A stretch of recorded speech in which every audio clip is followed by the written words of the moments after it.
എൻ്റെ കർത്താവ് നിന്റെ ഉന്നതമായ നാമത്തിന് സ്വസ്ഥം ചെയ്യുന്നു. ഈ പ്രഭാതത്തെ നന്ദി പറയുന്നു.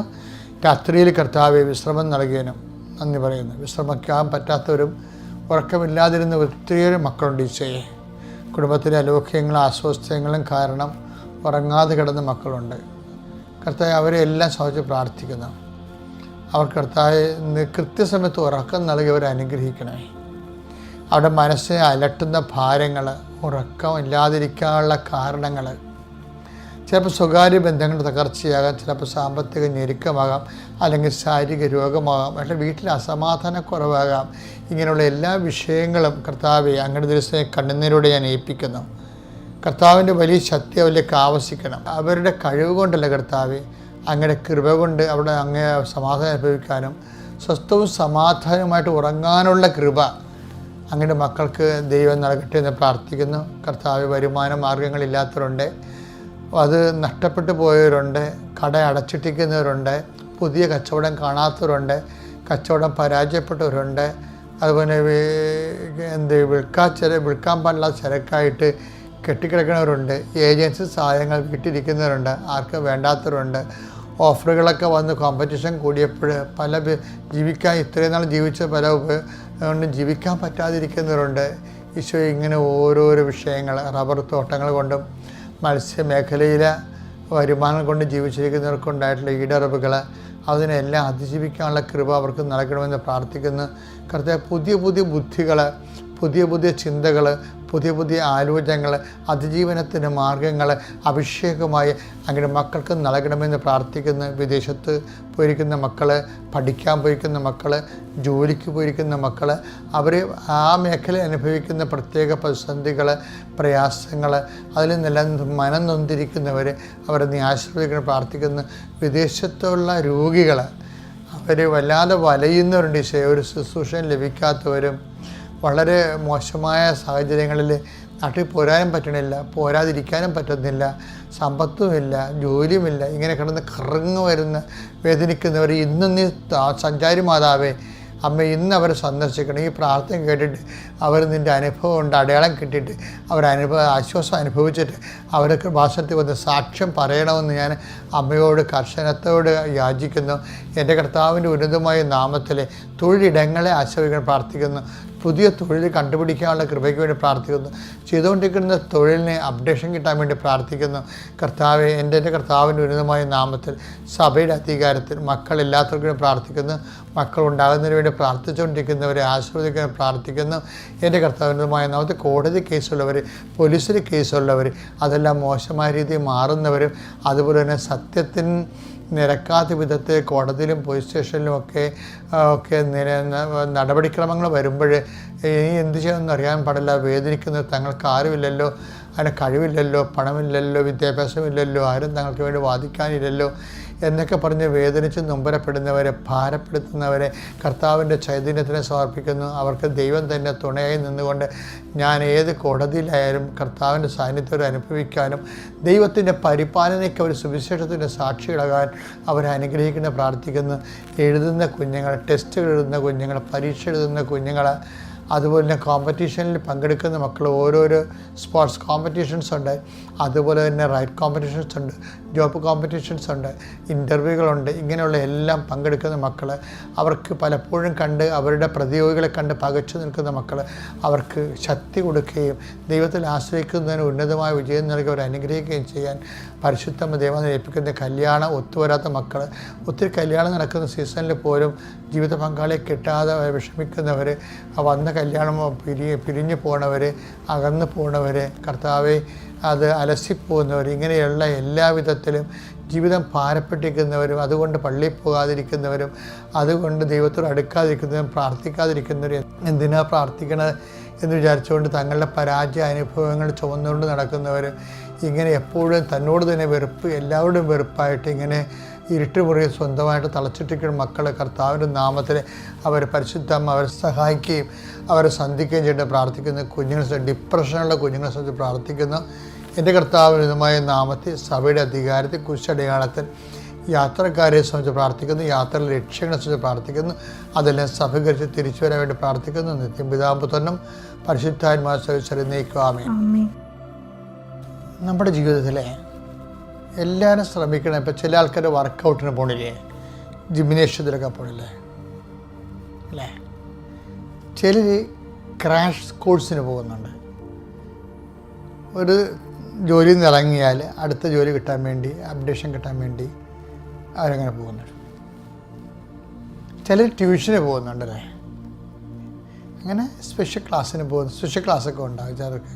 ഇപ്പോൾ എന്താ പ്രശ്നം, എല്ലായിടത്തും നടക്കണത് എന്താണ്, ഇപ്പോൾ വർക്കൗട്ടിന് പോണവരും അതുപോലെ തന്നെ ക്രാഷ് കോഴ്സിന് പോണവരും സ്പെഷ്യൽ ക്ലാസ്സിന് പോകുന്നവരും അവർ ചെയ്യണ കാര്യം എന്താണ്, അവരുടെ മെരിറ്റ് വർദ്ധിപ്പിക്കുക എന്നാണ് ഉദ്ദേശിക്കുന്നത്.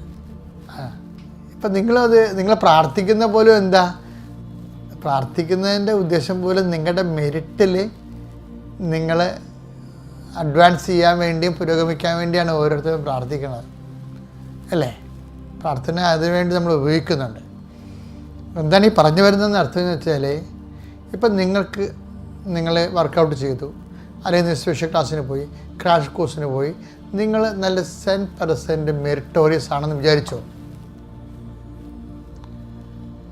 അപ്പോഴും നമ്മൾ ഗോതയിൽ ഇറങ്ങുമ്പോൾ എന്താ സംഭവിക്കണത്, ഗോതയിൽ ഇറങ്ങുമ്പോൾ നമ്മൾ വീട്ടിലിരിക്കുമ്പോൾ കുഴപ്പമില്ല, ഞാൻ ഓക്കെയാണ്, ഞാൻ എൻ്റെ റെക്കോർഡ് കവർ ചെയ്തിട്ടുണ്ട്, ഒക്കെ കോൺഫിഡൻസ് ഉണ്ട്. പക്ഷെ നമ്മൾ ഫീൽഡിൽ വരുമ്പോൾ, ആ കോമ്പറ്റേറ്റീവ് ഫീൽഡിൽ വരത്തില്ലേ, അപ്പം നമ്മൾ ഡൗൺ ആയി. എന്താ കാര്യം, നമ്മളെപ്പോലെ തന്നെ മെരിറ്റുള്ള കുറേ ആൾക്കാരോട് നിൽക്കണ കാണാം. അപ്പോൾ നമ്മുടെ അടുത്ത ചോദ്യം എന്തായിരിക്കും, നമ്മളെപ്പോലെ തന്നെ മെരിറ്റുള്ള ആൾക്കാർ നമ്മളോട് നിൽക്കേണ്ടത്, എഞ്ചിനീയറിംഗ് കോളേജിലായാലും ശരി, അല്ലെങ്കിൽ ഒരു കമ്പനിയിലായാലും ശരി, അതുപോലെ തന്നെ ഓവർസീസ് ബാങ്കിലായാലും ശരി, നമ്മളെപ്പോലെ മെരിറ്റോ നമ്മളെക്കാൾ കൂടുതൽ മെരിറ്റോ ഉള്ളവരാണ് അവിടെ നിൽക്കുന്നത്. അപ്പോൾ നമ്മളുടെ ചോദ്യം എന്താണ്, എത്ര പേർക്ക് ഈ മെരിറ്റ് ഉണ്ടെന്ന് നോക്കും. 1, 2, 3, 4, 5, അപ്പോൾ നീ ഉൾപ്പെടെ 7 പേർക്ക് ഈക്വൽ മെരിറ്റാണ്. അതാണ് നമ്മൾ ആദ്യം നോക്കണത്. രണ്ടാമത്തെ ചോദ്യം എന്തായിരിക്കും, എത്ര സീറ്റ് ഉണ്ടെന്ന് നോക്കും. അപ്പോൾ അവർ പറയും 3 സീറ്റ് ഉണ്ടെന്ന് പറയും. അപ്പോൾ നിങ്ങളുടെ മോന്ത പോകും. എന്താ കാര്യം, 3 അവസരം 3 ഉള്ളൂ, പക്ഷേ മെരിറ്റ് 7 ഉണ്ട്. അപ്പോൾ ഇത്രയും നാളെ കഷ്ടപ്പെട്ടത് വീണ്ടും ഭാവി തുലാസിലാവും. ഇത് ഇങ്ങനെ ഒരു സിറ്റുവേഷൻസ് നമുക്ക് ഒഴിവാക്കാൻ പറ്റാത്തതാണ് ജീവിതത്തിലെ. അപ്പം അതുകൊണ്ട് ബൈബിൾ എന്ത് പറയും, ബൈബിൾ പറയും നീ ക്രാഷ് കോഴ്സ് ചെയ്യേണ്ടതും വർക്കൗട്ട് ചെയ്യേണ്ടതും ഗ്രേസിനാണെന്ന് പറയും. അതാണ് പ്രശ്നം, അതാണ് ഉടമ്പടി എന്ന് പറയുന്നത്. എന്താ കാര്യം, നോട്ട് ബൈ മെരിറ്റ്. ഉടമ്പടി വർക്കൗട്ട് ചെയ്യണം എങ്ങനെ, Ephesians 2:8 അനുസരിച്ചാണ്. Not by merit but by grace. ഈ ലോകത്തുള്ള എല്ലാ മെരിറ്റിൽ ആണ് നടക്കണമെങ്കിലും ഈ മെരിറ്റ് ഈക്വലായിട്ട് വന്നവരുടെ എണ്ണം കൂടുകയും അവസരങ്ങൾ കുറയുകയും ചെയ്താൽ നീ പ്രതിരോധത്തിലാകും. അപ്പോൾ ദൈവ പൈതൽ പ്രതിരോധത്തിലാകാതിരിക്കാൻ വേണ്ടി ദൈവം കാണിക്കുന്ന ഒരു പോംവഴിയാണ് not by merit but by grace. അപ്പോൾ ഇനി എന്താ ചെയ്യേണ്ടത്, അപ്പോൾ നമ്മുടെ മുമ്പിലുള്ള വിഷയം എന്താണ്, അത് നിങ്ങൾ ചെയ്യേണ്ടത് ഉടമ്പടി സാക്ഷ്യങ്ങൾ കേൾക്കണം. ഈ മെരിറ്റുകാരൻ ഗോപി വരക്കണ കാണാം, ഇതിൽ ഗ്രേസുകാരൻ കയറിപ്പോണ കാണാം. കർത്താവിൻ്റെ വചനങ്ങൾ അനുസരിച്ച് ജീവിച്ച് അവൻ പറയുമ്പോൾ ചെയ്യുമ്പോൾ എന്താണ്, ഓട്ടോമാറ്റിക്കായിട്ട് ഗ്രേസ്, ദൈവത്തിൻ്റെ കരുണ നമ്മളിലേക്ക് വർദ്ധിപ്പിക്കും. അപ്പോൾ എന്താണ്, അവൻ പറയുമ്പോൾ ചെയ്ത് കഴിയുമ്പോൾ പിന്നെ ഒരു കാര്യമുണ്ട്, ചെയ്യുമ്പോൾ ശ്രദ്ധിക്കേണ്ട ഒരു കാര്യമുണ്ട്. എന്താ ശ്രദ്ധിക്കണത്, നമുക്ക് മെക്കാനിക്കലായിട്ട് ചെയ്യാം. ഇപ്പം ഗ്രേസ് കൃപ ലഭിക്കാൻ വേണ്ടി നമ്മൾ അവൻ പറയണ പോലെ സാങ്കേതികമായിട്ട് ചെയ്യാം. അങ്ങനെ ആൾക്കാർ ചെയ്ത് പരാജയവും പണിയും മേടിക്കണം. അങ്ങനെയാണ് എന്താണ്, പത്രം പ്രേക്ഷിത പ്രവർത്തനം ചെയ്യുന്നു, കർത്താവിനെ അറിയാത്ത അറിയിക്കുന്നു, അറിഞ്ഞവരെ ആഴപ്പെടുത്തുന്നു, പിന്നെ എന്താ രോഗികളെ പോയി കാണുന്നു, അവർക്ക് നമുക്കുള്ളത് പങ്കുവെച്ചു കൊടുക്കുന്നു, പ്രാർത്ഥിക്കുന്നു. അപ്പോൾ അവൻ പറയണ പോലെ നമ്മൾ ചെയ്ത് അങ്ങനെ ജീവിക്കുകയാണ്. അപ്പോൾ അത് എന്തിനു വേണ്ടിയാണ്, അതിൻ്റെ ഉദ്ദേശം നമ്മളുടെ മെറ്റീരിയലായിട്ടുള്ള കാര്യങ്ങൾ നിർവഹിക്കാൻ വേണ്ടിയാണ്. അവിടെ ദൈവം കക്ഷിയല്ല. എന്താ കക്ഷിയായിരിക്കണത്, നമ്മൾ ഉടമ്പടി എഴുതിയിരിക്കുന്ന കാര്യങ്ങൾ നിറവേറാൻ വേണ്ടിയാണ് നമ്മൾ ഇതുപോലെയുള്ള കുറച്ച് പ്രേക്ഷിത പ്രവർത്തനങ്ങളൊക്കെ ചെയ്യണത്. പക്ഷെ അത് വരുമ്പോൾ അതെന്ത് പറ്റും, അപ്പോൾ അത് മെക്കാനിക്കൽ സ്റ്റിയറിങ്ങിലാണ് അത് പോകത്തുള്ളൂ. എന്താണ്, വർക്കൗട്ടിന് അതിൻ്റെ ഫലം ഉണ്ടാവും. പക്ഷേ ഈ മെക്കാനിക്കൽ വണ്ടിയില്ലേ ഭയങ്കര ഈ വളക്കണമെങ്കിലൊക്കെ ഭയങ്കര പാടല്ലേ ലോറി, അത് പക്ഷേ ഫെദർ ടച്ചിൽ പവർ സ്റ്റിയറിംഗ് ഉണ്ടാ. പവർ സ്റ്റിയറിംഗ് എന്ന് പറയുമ്പോൾ ഇപ്പോൾ ഈശോ തന്നെ എടുത്തേ, ഈശോ എന്താണ് അവസാനം പറഞ്ഞെന്ന് നോക്കിയേ, യോഹന്നാന്റെ സുവിശേഷം 17:20. അവർക്ക് വേണ്ടി മാത്രമല്ല, അപ്പോസ്തലന്മാർക്ക് വേണ്ടി മാത്രമല്ല, അവരുടെ വചനം മൂലം എന്നിൽ വിശ്വസിക്കുന്നവർക്ക് വേണ്ടി കൂടിയാണ്, എന്നിൽ വിശ്വസിക്കാതിരിക്കുന്നവർക്ക് വേണ്ടി കൂടിയാണ് ഞാൻ പ്രാർത്ഥിക്കുന്നത്. അപ്പൊ ആ പ്രാർത്ഥന ഞങ്ങൾ ചോര വിയർക്കുന്ന സമയത്ത് പോലും ശിഷ്യന്മാരെ മാത്രമല്ല, ശിമയോനെ ഞാൻ നിനക്ക് വേണ്ടി പ്രാർത്ഥിക്കുകയാണെന്ന് പറഞ്ഞ ഈശോ ആ നിനക്ക് വേണ്ടി മാത്രമല്ല പ്രാർത്ഥിച്ചത്. ശിമയോൻ നീ എഴുന്നേറ്റ് മറ്റുള്ളവരെയും ബലപ്പെടുത്താൻ പറയുമ്പോഴും ആ ബലപ്പെടുത്തപ്പെട്ട അപ്പോസ്തലന്മാർക്ക് വേണ്ടി മാത്രമല്ല ഈശോ പ്രാർത്ഥിക്കണത്. ഈ ലോകത്തിൻ്റെ അവസാനം വരെ ഈശോയിൽ വിശ്വസിക്കാനിരിക്കുന്ന എല്ലാവർക്കും വേണ്ടി ഈശോ പ്രാർത്ഥിക്കുന്നുണ്ട്. അതാണ് പ്രേക്ഷിത പ്രവർത്തനം എന്ന് പറയുന്നത്. അതാണ് ഗ്രേസ് ഗീവിങ്ങിൻ്റെ ഒരു ഫോർമാറ്റ് എന്ന് പറയുന്നത്. എന്താണ് നമ്മളിതൊക്കെ ചെയ്യുമ്പോൾ നമ്മുടെ IELTS പാസ്സാകണം, നമ്മുടെ PR കിട്ടണം, നമ്മുടെ പെൻഷൻ വർദ്ധിപ്പിക്കണം എന്നും പറഞ്ഞ് മാത്രം മിനിമം പ്രോഗ്രാം വെച്ചുകൊണ്ട് പ്രാർത്ഥിച്ചാൽ ഗ്രേസ് ഉണ്ടാകത്തില്ല. ദൈവത്തിന് നമ്മളോട് കരുണ തോന്നണമെങ്കിൽ ആ തോന്നണ പോയിൻ്റ് ഉണ്ട്. അതാണ് ആ പോയിൻ്റ് വരെ നമ്മൾ എത്ര വെള്ളം ചൂടാക്കണമെങ്കിൽ ചൂടായി ആവിയാകണം എപ്പോഴാണ് 100 ഡിഗ്രി തിളപ്പിക്കണ്ടേ. അതുപോലെ തന്നെ ദൈവത്തിന് നമ്മൾ കരുണ തോന്നണമെങ്കിൽ അതിൻ്റെ ഒരു ഡിഗ്രി ഉണ്ട്.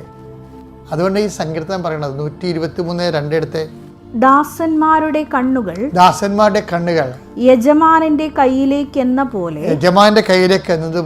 ദാസിയുടെ കണ്ണുകൾ സ്വാമിനിയുടെ കയ്യിലേക്ക് എന്നതുപോലെ ഞങ്ങളുടെ ദൈവമായ കർത്താവേ ഞങ്ങളുടെ മേൽ കരുണ തോന്നുവോളം ഞങ്ങളുടെ കണ്ണുകൾ അവിടുത്തെ നോക്കിയിരിക്കുന്നു. അപ്പം ദൈവകരുണ നമുക്ക് ലഭിക്കാനും ഒരു പോയിന്റ് ഉണ്ട്. ആ പോയിന്റ് നമ്മളുടെ ഈ IELTS, വീട് വിൽപ്പന, അതുപോലെ ജോലി കിട്ടാൻ വേണ്ടിയുള്ള പ്രാർത്ഥന, അതിനു വേണ്ടിയുള്ള സാങ്കേതികമായ ചെയ്ത്തുകളല്ല. അതിന് ദൈവത്തിന് പ്രയോജനമുള്ളവരാകണം. അപ്പോഴാണ് ആ പോയിന്റ് നമ്മൾ എത്തുമ്പോഴാണ് ദൈവം നമ്മൾക്ക് കരുണ തരണത്. കാര്യം not by merit but by grace work ചെയ്യണ സമയമാണ്. ശ്രദ്ധിക്കുക. Praise the Lord.